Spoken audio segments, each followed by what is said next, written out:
Здравейте отново от Jungle Way. Его Jungle. Казвам се в Jungle Gym.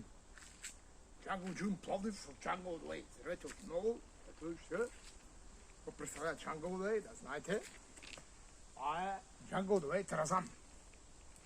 Общинска собственост. Ето това, тук ни пречка да тренираме тук хората, но не пак дойдохме, защото това е общинска собственост. Това не е частно. Това е на общината.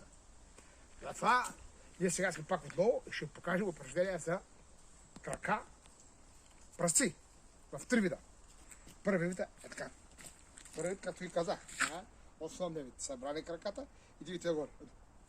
Добре, почувствате опън в долната част на краката или те наречените пръсци.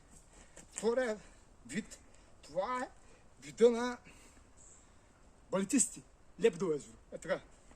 Ето, вторият вид. И третия вид, краката образуват ъгъл. Пак за пръсти. Ще искам да ви кажа, че вие ако правите тези упражнения, вие ще получите добре развитие на пръстите. А сега ще ви покажа как се крака по най-добрия начин. Разкрача трябва да бъде по-голям от ширината на раменете.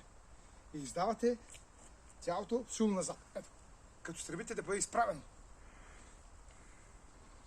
При това положение тишвате, а при горно издишвате. Колко се може назад тялото. Така че вие може да развиете краката си и без щанги. Пак ви казвам, ако вие сте последователни, упорити, твърди и постоянни, вие ще получите